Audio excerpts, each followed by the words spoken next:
नमस्कार, स्वागत आप सभी का। ग्लोबल अड्डा आप देख रहे हैं और मैं हूं आपके साथ पुनीत मिश्रा।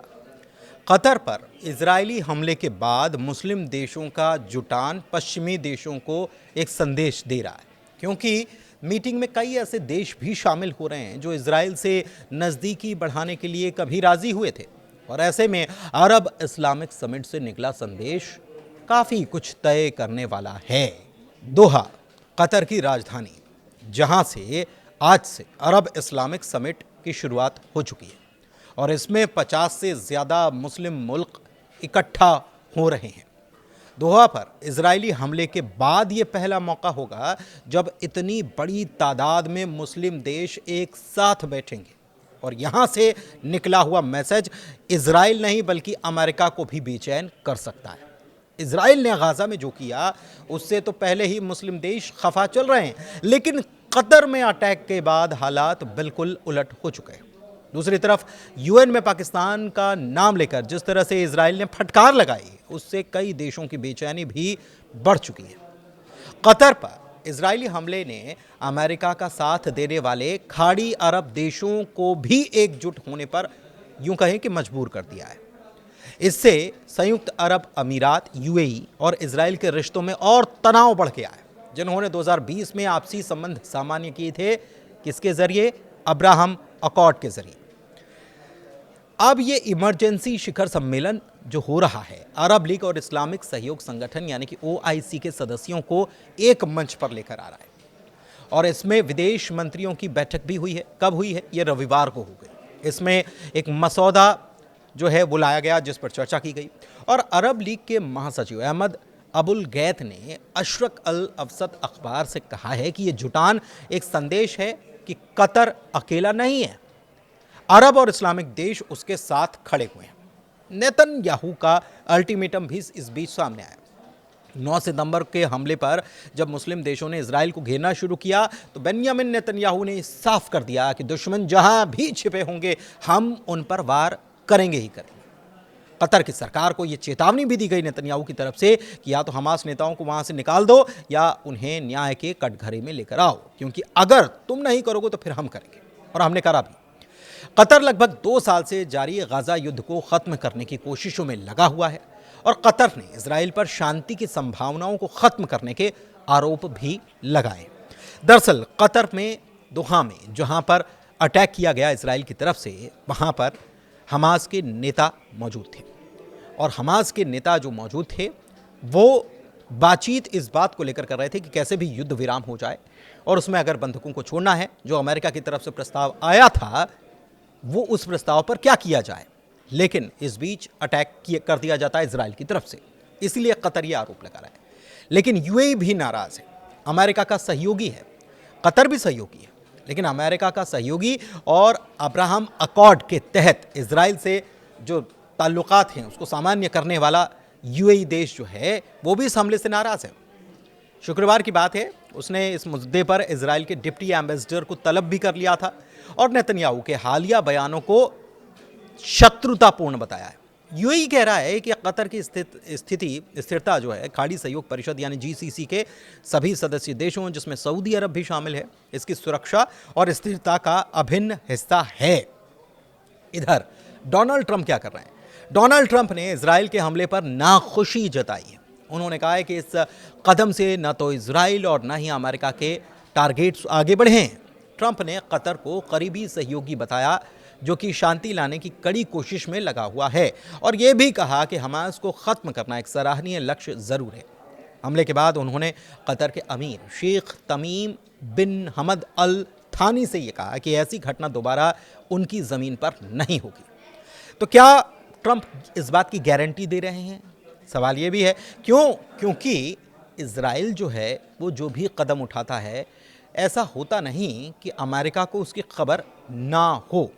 तो क्या डबल गेम चल रहा है अमेरिका की तरफ से? नेतन्याहू ने दरअसल शनिवार को ये कहा कि कतर में रह रहे हमास नेताओं को हटाना उन बंधकों की रिहाई का मुख्य अवरोध या बैरियर जो है उसको दूर करने का काम करेगा, जिन्हें अभी गाजा में कैद करके रखा है, और उस युद्ध को ख़त्म करने का रास्ता खोलेगा जो 7 अक्टूबर 2023 को हमास के हमलों से शुरू किया गया था। लेकिन मुस्लिम देश जो हैं इजराइल को वैसे भी पसंद करते नहीं हैं। 2020 में हालांकि ऐसा वक्त आया जब अमेरिका के दबाव या उसकी कोशिशें जो भी मान लीजिए, कुछ अरब देशों ने पहली बार इजराइल को मान्यता दी। ये अब्राहम अकॉर्ड के जरिए दी गई और उसके साथ रिश्ते बनाए, समझौता किया गया। इसे ही अब्राहम अकॉर्ड के नाम से जाना जाता है। लेकिन अब क्या स्थिति हो रही है? अब दोहा में हमास नेताओं को जो निशाना बनाकर इजराइल ने हमले किए, तो एक बार फिर से ये डोर टूटती नजर आ रही है। अरब देश अब नेटो जैसा एक मिलिट्री अलायंस बनाने तक में जुट गए हैं, और मिलिट्री अलायंस बनेगा तो किसके खिलाफ बनेगा ये भी आपको मालूम है। दरअसल जिस अब्राहम अकॉर्ड की बात की जाती है, तो इस डॉक्यूमेंट में सबसे पहले संयुक्त अरब अमीरात यानी कि यूएई और बहरीन ने अमेरिका में जाकर दस्तखत किए थे। उस वक्त डोनाल्ड ट्रंप अमेरिका के राष्ट्रपति थे। इसके बाद मोरक्को, ये 2020 में हुआ था, ठीक है, और इसके बाद फिर मोरक्को और सूडान जैसे देश भी इसमें जुड़ते चले गए। इस पहल में ट्रंप के दामाद जारेड कुशनर ने अहम भूमिका निभाई थी।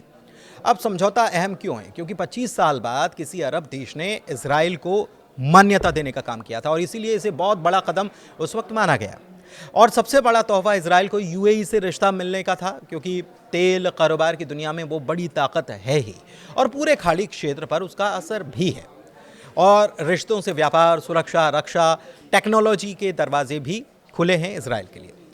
अब फिलिस्तीन पर भी असर हो सकता है। कैसे? फिलिस्तीन का ये कहना था कि अरब देशों ने उन्हें धोखा देने का काम किया है, क्योंकि पहले यह तय किया गया था कि जब तक फिलिस्तीन को आज़ाद मुल्क का दर्जा नहीं मिलता है, तब तक कोई भी अरब देश इजराइल से अपने ताल्लुकात, रिश्ते सामान्य नहीं करेगा। लेकिन अब्राहम अकॉर्ड ने इस पुराने टैबू को तोड़ दिया।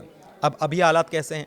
तो शुरुआत में रिश्ते मजबूत हुए, लेकिन अब हालात बिगड़ने लगे हैं। क्यों बिगड़ने लगे हैं? क्योंकि कतर के दोहा में जो कुछ हुआ उससे हालात बिगड़ रहे हैं। यूएई ने तो चेतावनी दे दी है कि अगर इजराइल वेस्ट बैंक में और ज़मीन कब्जा करके बसाहट बनाएगा तो यह अब्राहम अकॉर्ड की भावना के खिलाफ होगा। 2023 के बाद से गजा वॉर या युद्ध कह लीजिए, हमास इजराइल संघर्ष ने अरब देशों और इजराइल के रिश्तों को और तनावपूर्ण बनाने का काम किया है।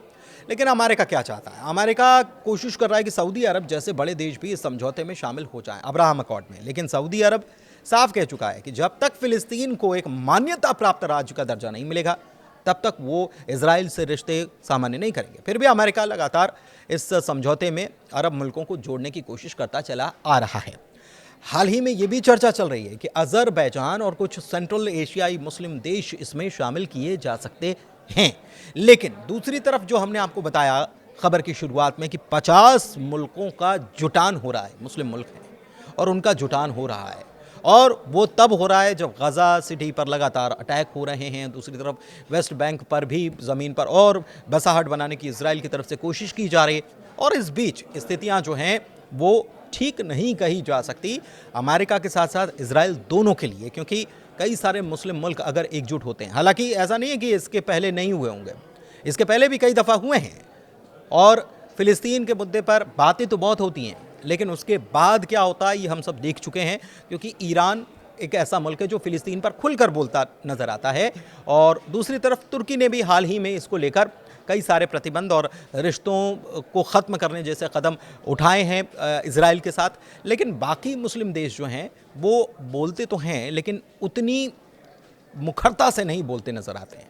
तो क्या इस बार ऐसा कुछ होने वाला है? क्योंकि एक बड़ी मीटिंग होने जा रही है, और क्योंकि इस बार कतर के दोहा में भी इजराइल की तरफ से अटैक किया गया है, और इजराइल की ये दलील है कि भाई हमारे सामने जो आतंकी हैं उनको ख़त्म करने के लिए वो कहीं पर भी छिपे हों, हम उनको किसी भी सूरत में बख्शेंगे नहीं।